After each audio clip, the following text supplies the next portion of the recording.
रोह्यात Bharatiya Janata party आणि भारतीय जनता युवा मोर्चा यांच्या संयुक्त विद्यमाने 10वी-12वीत चांगले मार्क्स घेऊन उत्तीर्ण झालेल्या विद्यार्थ्यांचे सत्कार आणि निबंध वक्तृत्व स्पर्धांचे बक्षीस वितरण करण्यात आले।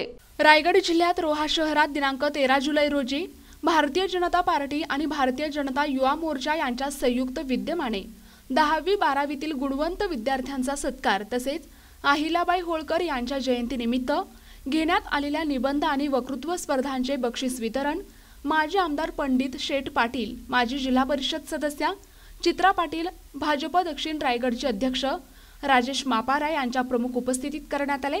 सदर सत्कार आणि बक्षीस वितरण सोहळ्याचे आयोजन भारतीय जनता पार्टी रोहा तालुका अध्यक्ष अमित घाग यांच्या मार्गदर्शनाखाली आणि भाजपा युवा मोर्चा जिल्हा सरचिटणीस रोशन चाफेकर यांच्या नियोजनातून संपन्न झाले।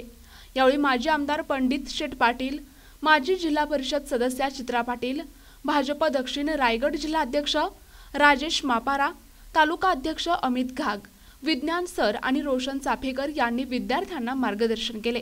हा कार्यक्रम यशस्वी करण्यासाठी वैभव कुलकर्णी, नरेश कोकरे, श्रद्धा घाग, जयश्री भांड, शैलेश रावकर, नंदेश यादव, लिकायत शेठ, यज्ञेश भांड, परेश चितळकर, अनिल घरजाळे, रिया कासार, निलेश घुमाळ, अमेय पाडगे, दीपक मोरे, राकेश चाफेकर आदींसह विद्यार्थी, शिक्षक, शिक्षिका, पालक मोठ्या संख्येने उपस्थित होते। ग्रामीण भागात ग्रॅज्युएशन करणार आहात किंवा ग्रामीण भागात तुम्ही शहराकडे जाणार आहात, ठामपणे स्वतःचं मत आणि ठामपणे स्वतःचा आवाज जो आणि जी या समाजामध्ये ठेवेल त्याची ग्रोथ आहे, त्याचं शिक्षण पुढे चांगलं होण्याची ग्वाही तुम्हाला आवाज देणार आहे। त्यामुळे कधीही लाजायचं नाहीये।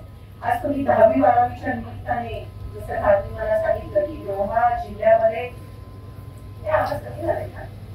रोहा शहरामध्ये जेवढ्या शाळा आहेत त्या शाळांमधून जी काही 10वी-12वीची 60 ते 70% पर्सेंटेज वाईज जी मेरिटला मुलं आलेली आहेत तर त्यांना सगळ्यांना एकत्रित करून हा भारतीय जनता पार्टीच्या तर्फे तुम्हाला सन्मान मिळतोय। खरंच तुम्ही सुद्धा भाग्यवान आहात आणि आम्ही सुद्धा तुम्हाला बघण्यासाठी इथे भाग्यवान आहोत की आम्हाला ही संधी मिळालेली आहे। प्रत्येकाकडे ट्रान्सलेट करणारी यंत्र असतात निघालेली आहे, पण भाषाही यायला पाहिजे।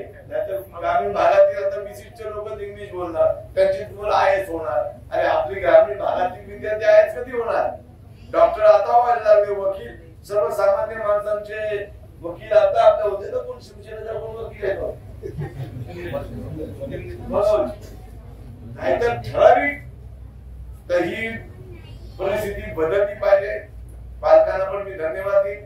मी ज्या गावात राहतो ते गाव तुमच्यापेक्षा खेड आहे। मी ज्या शाळेचा सभापती आहे, माझ्या शाळेतले 100 विद्यार्थी युरोप अमेरिकेला आहे।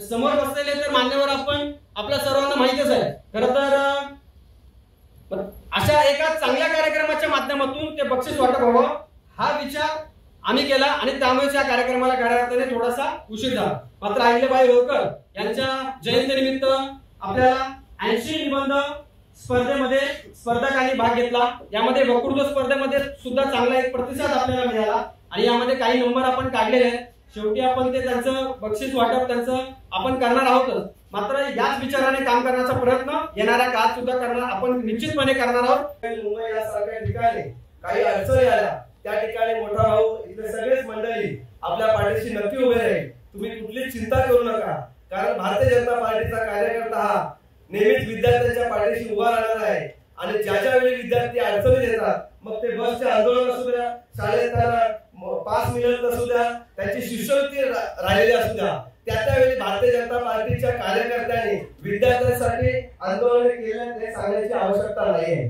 प्रतिनिधी नरेश कुशवाहा, NTP न्यूज मराठी, रोहा, रायगड।